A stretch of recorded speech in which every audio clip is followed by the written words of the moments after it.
Hi, this is Gary with Aldan American. Today we're going to show you how to set up coilover shocks from scratch.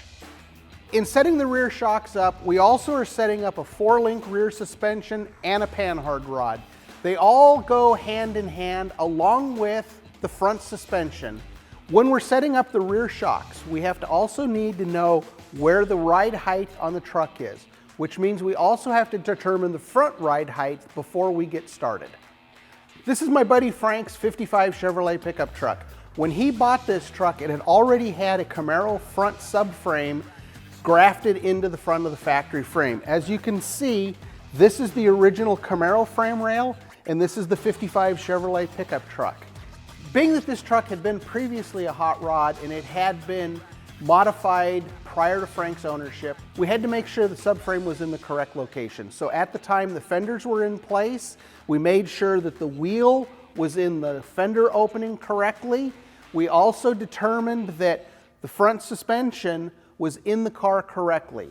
And when I say correctly, we want to make sure that the suspension was square to the car. It wasn't welded in funky. All of these things, when you're looking at previous work that's been done, we need to make sure that it's right before we try to set the rear ride height up. After the cab had come off of the truck, we took and measured from the front corner to the back corner, opposite corners, and took the X measurements to make sure that the front clip, the rear frame rails, everything was in the truck square. After we determined that everything was square, we looked at the quality of the welds, the quality of the old work that had been done, and determined that this looked like it was worth continuing and freshening the truck up to make a new hot rod. Now that we've discussed the front and why the front is important before we start on the rear, let's go look at the rear and see how we do it.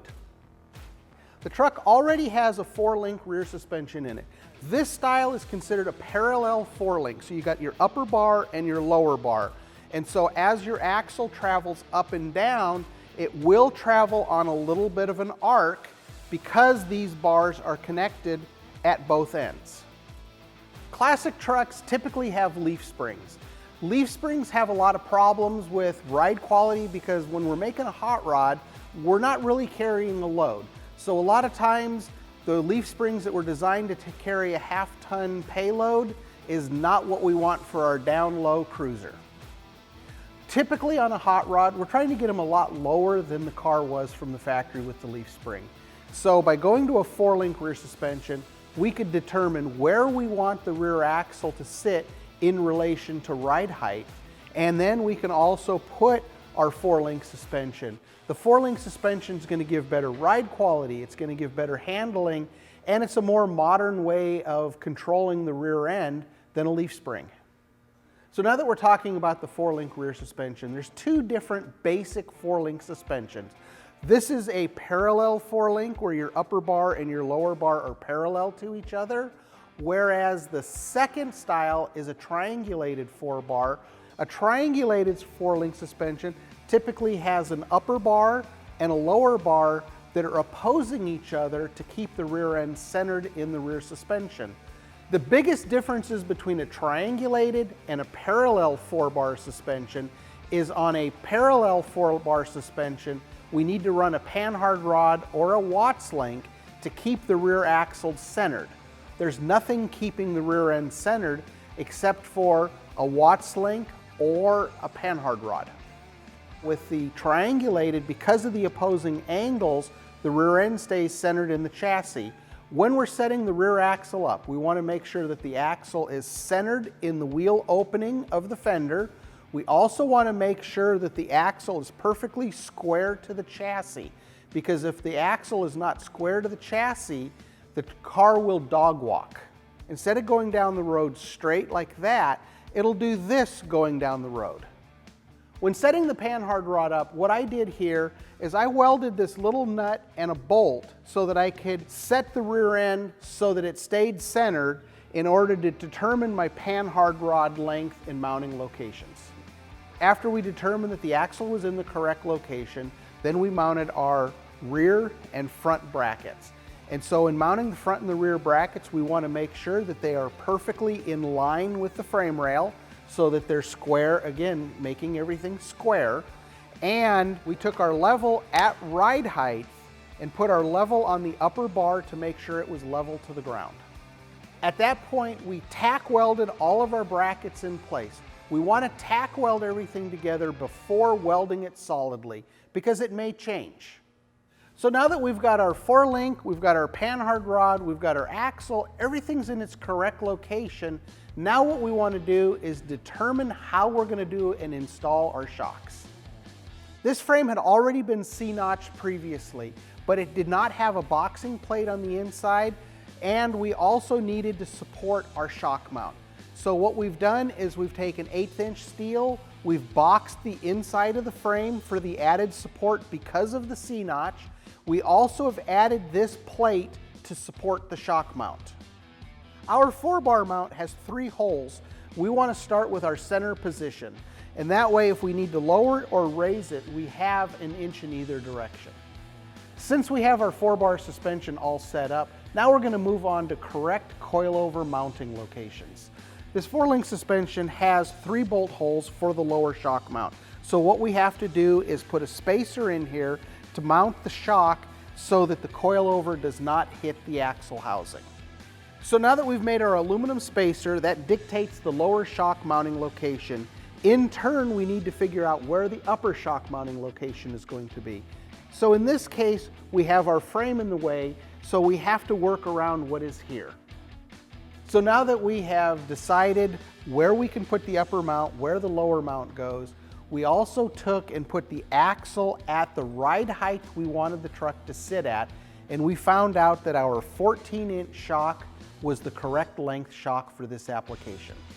The open length, the closed length, and the mid-travel point is 12 inches. So what I've done is I've taken a 1-inch square tubing and I've drilled a 1/2-inch hole at the top and a 5/8 hole at the bottom at 12 inches because that is mid-travel. Our shock bushings are 1 3/8 inches, which is 1 3/75 inches. So what I've done is I've taken my 1-inch square tubing, I've put washers on either side of the bar so that in turn, when I put the tabs on, this spacing is approximately 1/400. That gives us a little bit of squish on the tabs when you go to put the shocks in, because if the shocks are put in absolutely perfect, what'll happen is it's hard to put the bushings in place. Between the aluminum spacer and my bar, I also have washers spaced so that this is exactly centered how the coilover shock is going to be mounted in the chassis. And so what we did at the top is we made a reinforcing plate to reinforce the frame to support the upper tabs on the frame.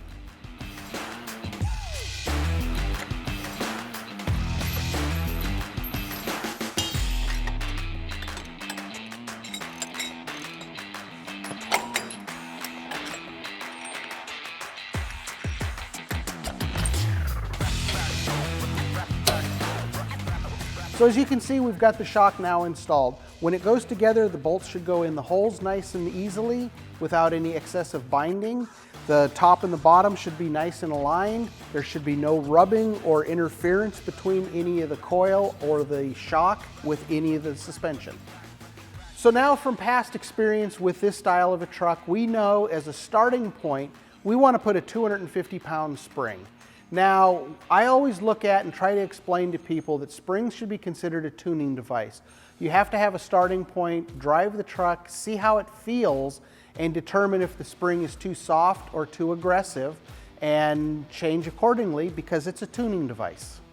So what we want to do is put 1 inch of preload on the spring, and how 1 inch of preload is determined is we take our tape measure, and it starts as a 10-inch spring.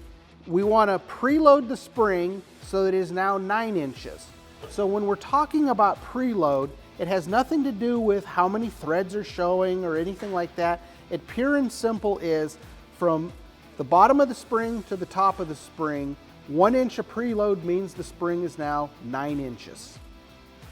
To adjust our spring preload, we're going to use our spanner wrench. The spanner wrench has a hook on it that fits in the notch on our spring seat, and then you rotate it.